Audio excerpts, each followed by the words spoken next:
Hello बच्चों, welcome students of physics, जहां हम पढ़ रहे हैं इलेक्ट्रिक चार्जेस एंड फील्ड्स। और आज हम पढ़ेंगे इलेक्ट्रिक लाइंस ऑफ फोर्स के बारे में। ठीक है। ये बच्चों विश्वास नहीं करोगे, ये एकदम लॉलीपॉप टॉपिक है, मतलब बहुत आसान टॉपिक है। इससे है ना boards, JEE mains, advanced, NEET, मतलब अधिकतर जगह इससे क्वेश्चन आता है। और इससे क्वेश्चन वैसा डिफिकल्ट भी नहीं आता, केवल properties of electric lines of force से आता है बस। यही इसका केवल 6-7 प्रॉपर्टी है, उसी से क्वेश्चन आता है। और इसमें कुछ भी डिफिकल्ट नहीं है, ये बात ध्यान में रखना। तो आज का टॉपिक जो है ना, वो बहुत मजेदार होने वाला है। ठीक है, चलो पहले इसका डेफिनेशन पढ़ो। An electric lines of force is the path along which a unit positive charge would move if it is free to do so। मतलब देखो, पहले क्या था, एक चार्ज लेते हैं। ठीक है, पहला काम यही करेंगे। एक चार्ज लिए क्यू, और एक यहाँ पे unit positive charge Q not रख दिया है। तो तुम लोग सबको पता है ना क्या, कि इलेक्ट्रिक फील्ड प्रोड्यूस करता है हर चार्ज, जो नॉट चार्ज को छोड़ के, वो तो बहुत छोटा होता है। तो यहां से ये जाता हुआ फील्ड क्रिएट करेगा, इधर से ऐसा फील्ड क्रिएट करेगा, यहाँ ऐसा फील्ड क्रिएट करेगा, यहाँ ऐसा फील्ड क्रिएट करेगा, और इधर ऐसा फील्ड क्रिएट करेगा। और भी दे सकते हैं, ऐसा जरूरी नहीं है, इतना ही है।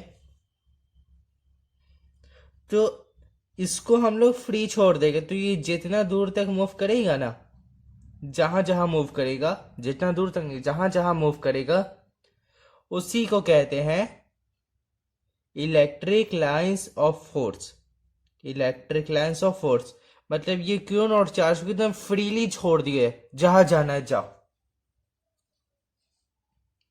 ऐसे क्या होता है स्कूल में, ये बदमाशी करता है बच्चा लोग, तो सर क्या करते हैं, उसको क्लास से निकाल देते, बोलते जाओ तुम घूमते ही रहो बाहर। जो पढ़ने वाला होता है उसको पढ़ाते, लेकिन तुम लोग सबको पढ़ता है। ठीक है बच्चा, क्योंकि पढ़ाई एक स्टेज तक है ना, बहुत इंपॉर्टेंट होता है, बहुत ही इंपॉर्टेंट होता है। खैर, अब इधर देखो, ये इधर जाएगा क्यू नॉट चार्ज, तो इसको क्या कहेंगे, इलेक्ट्रिक लाइंस ऑफ फोर्स। ठीक है, अब ये इंपॉर्टेंट क्यों, ये जानो। Why it is important. It is important to represent the electric field due to a point charge or a system of point charges। ये इसलिए इंपॉर्टेंट है क्योंकि इससे हम लोग को पता चल जाएगा कि एक पॉइंट चार्ज या एक सिस्टम ऑफ पॉइंट चार्ज के कारण इलेक्ट्रिक फील्ड किधर लगता है। ठीक है, ये सब पॉइंट चार्ज ही है, ये तो पता है। इलेक्ट्रिक फील्ड पॉइंट चार्ज के लिए निकाल रहे, कंटिन्यूअस चार्ज के लिए तो पढ़ लिए नहीं, पढ़ लिए ना, ये बिना पढ़े आगे, जल्दी जाके देखो। टाइप्स ऑफ चार्ज डिस्ट्रीब्यूशन था उसमें नहीं सर, उसके अगले लेक्चर में था। रिंग के कारण दिया होगा, स्ट्रेट लाइन के कारण दिया होगा। ठीक है, देख लेना जाके, और नहीं देखना तो हम क्या कर सकते, मेरा कुछ नहीं होगा। ठीक, पॉइंट चार्ज के कारण या सिस्टम ऑफ पॉइंट चार्ज के कारण देखते हैं कि फील्ड किधर जाता है। और एक बात और, the electric lines of force are imaginary, मतलब ये जो लाइन रिप्रेजेंट कर रहे हैं ना, ये खुद का मन से करते हैं। तो क्या सर ये नकली होता है? नहीं होता है नकली, बिल्कुल नकली नहीं होता है, असली होता है। देखो आगे, आगे तो पढ़ो। But the electric field they represent is real, मतलब ये रियल होता है, इसको केवल रिप्रेजेंट करने के लिए लाइंस ड्रॉ करते हैं। जैसे मैग्नेटिक फील्ड ड्रॉ करते हैं ना, मैग्नेट का मैग्नेटिक फील्ड ड्रॉ किया था ना 10 में 9 में, जो भी क्लास में किया होगा। अभी 11 में भी 11 कहते 12 में भी करना है। अभी 11 में तो था ही नहीं कोई मैग्नेटिज्म से चैप्टर। ठीक, इसका इंपॉर्टेंट समझ गया। और इसका एक मेन क्या पॉइंट, और क्या पॉइंट भी ये समझ आ गया कि ये इमेजिनरी होता है। ऐसा असल में लाइंस होता नहीं है, लेकिन जो लाइंस फील्ड डिनोट करता है, दिखाता है, रिप्रेजेंट करता है, वो असली होता है। अब बात करते हैं properties of electric lines of force के बारे में, जिससे क्वेश्चंस आता है। ठीक, पहला क्या है? The lines of force start from positive charge and it at the negative charge, मतलब इलेक्ट्रिक फील्ड का पहला लेक्चर जिसमें बताए थे डायरेक्शन ऑफ इलेक्ट्रिक फील्ड, वही चीज है ये। उसमें ही बोले थे कि ये वाला अच्छा से समझेंगे। तो ये क्या होता है? स्टार्ट होता है पॉजिटिव चार्ज से, मतलब पॉजिटिव चार्ज से निकलता है। ठीक, स्टार्ट हो गया पॉजिटिव चार्ज से,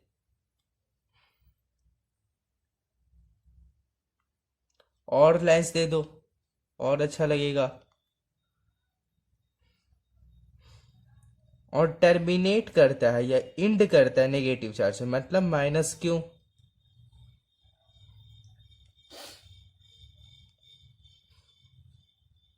यहां सब जगह से आएगा, यहाँ पे टर्मिनेट कर जाएगा।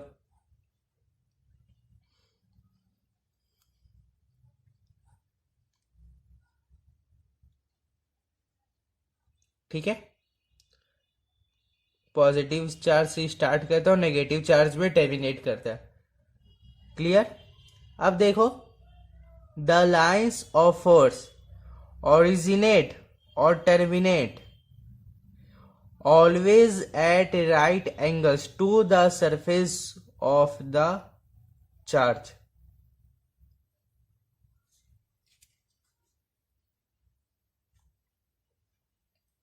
यही चार्ज काट के ना कंडक्टर कर देना, कंडक्टर।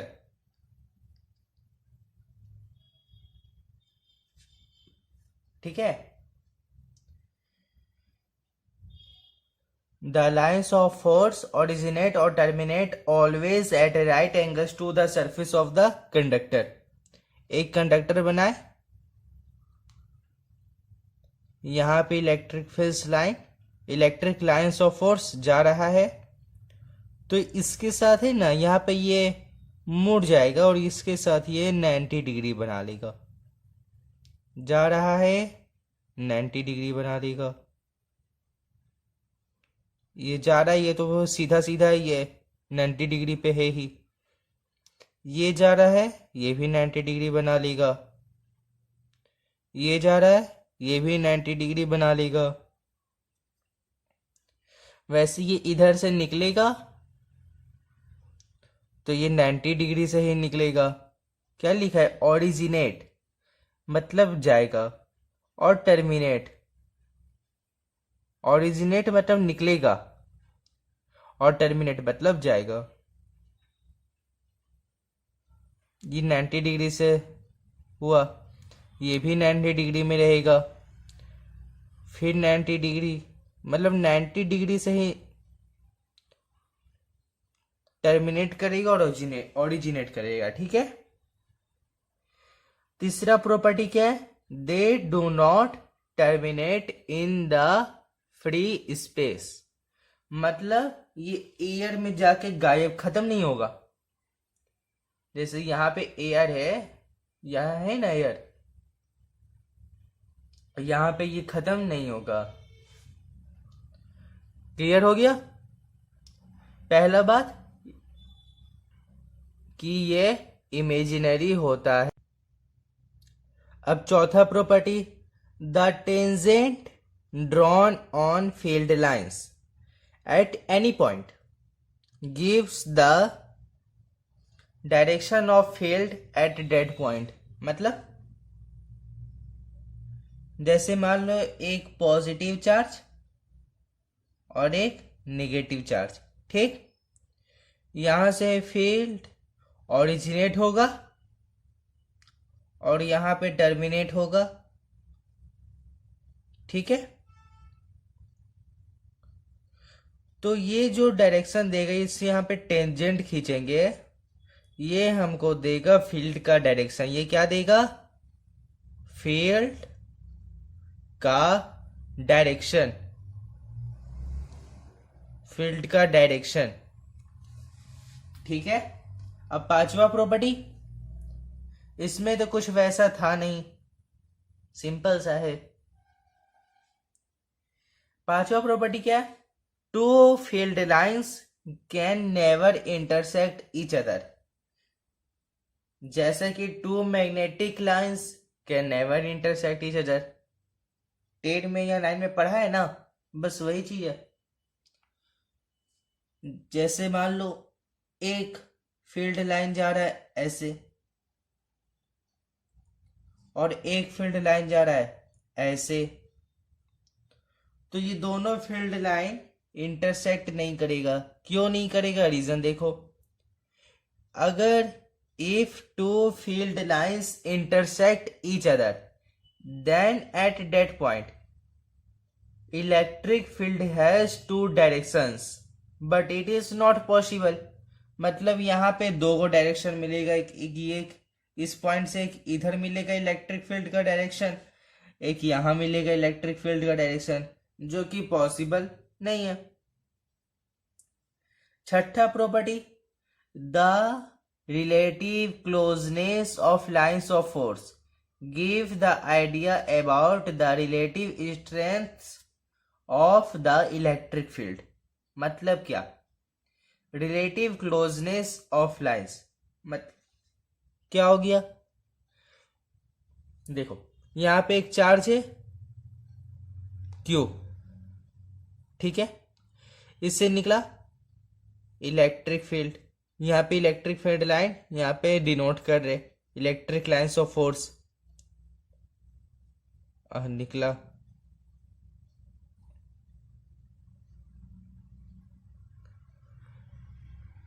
अच्छा अभी निकलने वाला साइन दे दे, ये ओरिजिनेट हो रहा है या टर्मिनेट हो रहा है?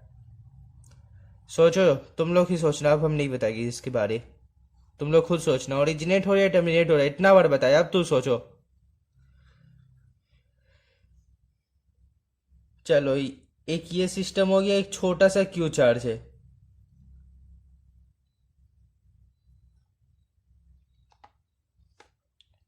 एक ये चार्ज हो गया, एक ही ये चार्ज हो गया।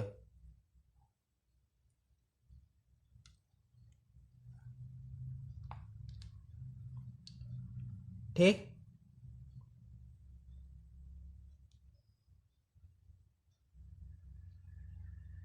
यहां पे और दे देते हैं।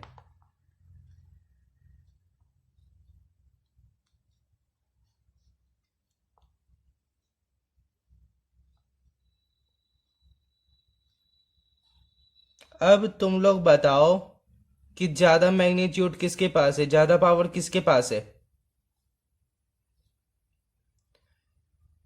अच्छा ये बताओ कि ज्यादा इलेक्ट्रिक लाइंस ऑफ फोर्स किसे निकल रहा है?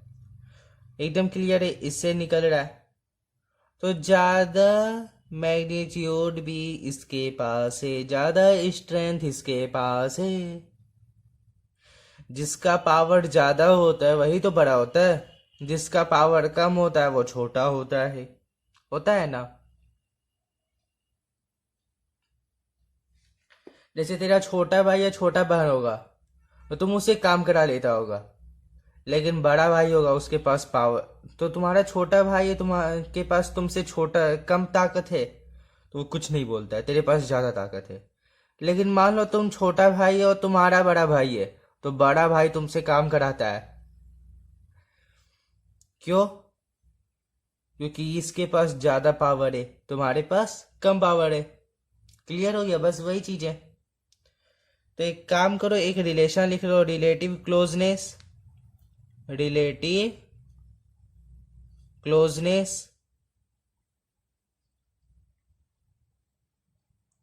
इसको डायरेक्टली प्रोपोर्शनल कर दो स्ट्रेंथ के। स्ट्रेंथ लिख दो या फिर चार्ज, स्ट्रेंथ ऑफ चार्ज लिख दो।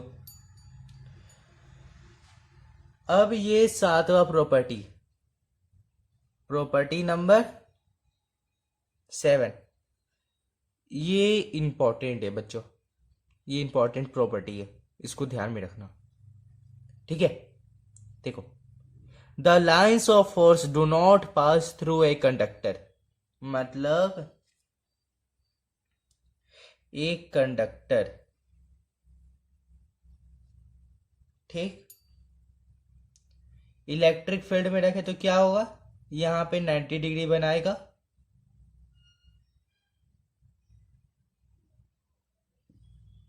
नाइन्टी डिग्री बनाया,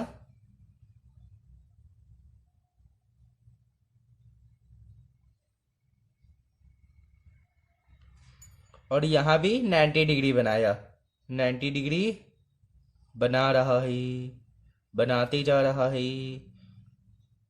बहुत ज्यादा बना दिया, ओवरलोड हो गया, मशीन फटने वाला है, सब भागो। देखो, इधर से इधर इलेक्ट्रिक फील्ड जा रहा है, ठीक, मतलब क्या हुआ? हम्म इसको देख के कुछ तो समझ आ नहीं रहा होगा। अब एक काम कर दे, ये डायरेक्शन दे दिए, ठीक है, ये डायरेक्शन दिए।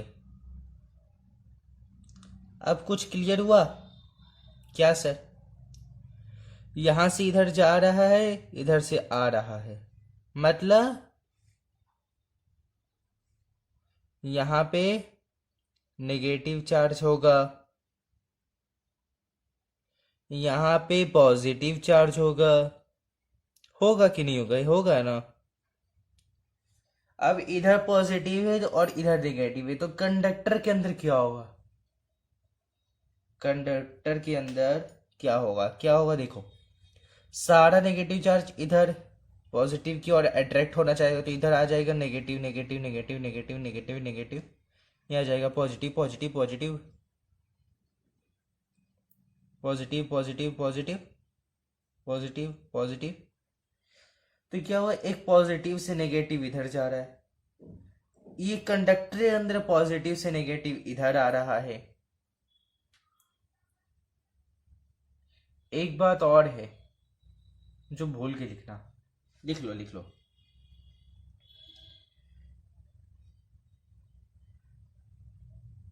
क्या था? Electric lines of force do not pass through a conductor.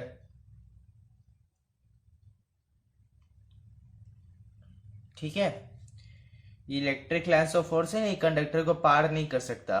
तो देखो यहां से पॉजिटिव जा रहा है, ये नेगेटिव वाला इधर आ गया, दोनों कैंसिल आउट कर दिया, तो ये नेगेटिव वाला इधर है तो पॉजिटिव वाला इधर चल गया, इसके कारण, ये नेगेटिव चार्ज के कारण, तो दोनों एक दूसरे को कैंसिल कर दिया।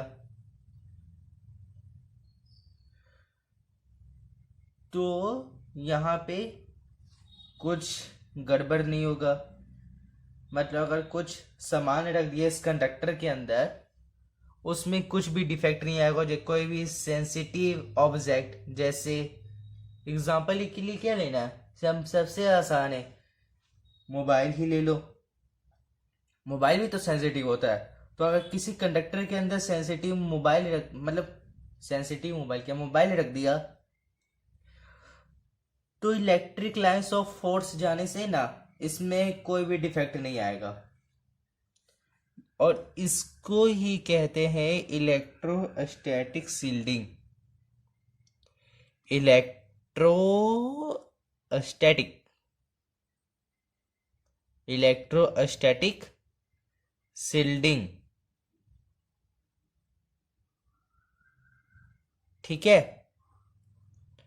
फिर से देखो इसको, इसको अच्छा से समझना। इलेक्ट्रिक फील्ड लाइन इधर आ रहा है, कंडक्टर से पास नहीं करेगा, तो क्या होगा, यहाँ पे नेगेटिव चार्ज सब इधर आ जाएगा, इससे अट्रैक्ट होने के कारण अट्रैक्शन होगा ना पॉजिटिव और नेगेटिव के बीच में, सब इधर आएगा, कैंसिल आउट कर देगा। और यहाँ जो इधर है इलेक्ट्रिक लाइंस ऑफ फोर्स, तो यहाँ पे नेगेटिव है, नेगेटिव में टर्मिनेट होता है, तो यहाँ पे सारा पॉजिटिव इधर आ जाएगा, दोनों एक दूसरे को कैंसिल कर देगा, अंदर में कुछ भी गड़बड़ नहीं होगा। तो अंदर में अगर तुम कोई सेंसिटिव ऑब्जेक्ट रखा तो उसमें कोई भी डिफेक्ट आने का चांस भी नहीं है। हो भी सकता अगर कुछ ज्यादा हो जाए, पर फिर भी नहीं है, क्या नहीं है, चांस, ठीक है। और इसे वो कहते हैं इलेक्ट्रोस्टैटिक शील्डिंग। अब आगे देखते हैं पिक्टोरियल रिप्रेजेंटेशन ऑफ चार्जेस।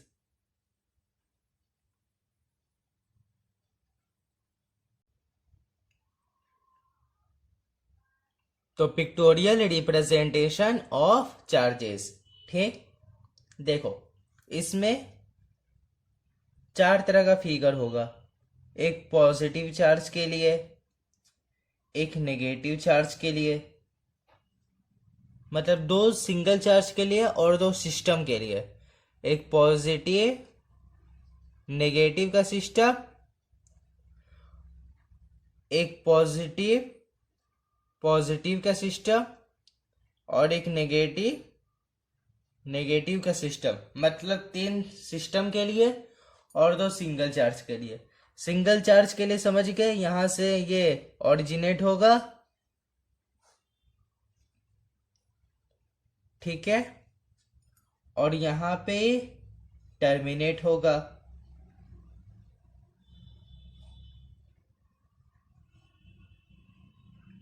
ठीक। मगर पॉजिटिव और नेगेटिव में क्या होगा, देखो इसमें क्या होगा, ये यहां से निकलेगा और यहां चल जाएगा, मतलब पॉजिटिव से ओरिजिनेट होगा और नेगेटिव में टर्मिनेट हो जाएगा। वैसे ही यहां से निकलेगा, यहां पे टर्मिनेट हो जाएगा, ठीक है। सारा चार्ज ऐसा ही होगा। अगर इसका स्ट्रेंथ ज्यादा, इसका मैग्नीट्यूड ज्यादा है, तो सारा यहाँ पे ओरिजिनेट नहीं होगा, ओरिजिनेट कहते टर्मिनेट नहीं होगा सब यहाँ पे, बाकी बाहर चल जाएगा। कहाँ तक जाएगा, जहां पे नेगेटिव चार्ज होगा। अब पॉजिटिव पॉजिटिव में क्या होगा, एक यहां से ऐसे आएगा और ऐसे ऊपर मुड़ जाएगा, एक यहां से ऐसे आएगा, ऐसे ऊपर मुड़ जाएगा। क्यों होगा ऐसा, क्योंकि पॉजिटिव पॉजिटिव एक दूसरे को रिपेल करता है। और ये कहाँ जाके मिलेगा पता है, पता है क्या किसी को, ये इन्फिनिटी पे मिलेगा। और इन्फिनिटी कहाँ होता है, कहीं नहीं होता है।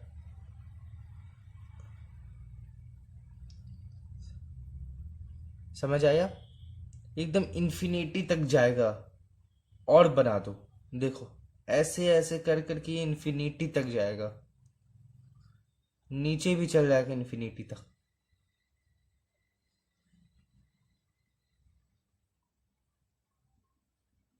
वैसे ही नेगेटिव नेगेटिव में भी अगर यहाँ पे आएगा, ऐसे ऊपर चल जाएगा एकदम इन्फिनिटी तक। नीचे भी ऐसा ही होगा।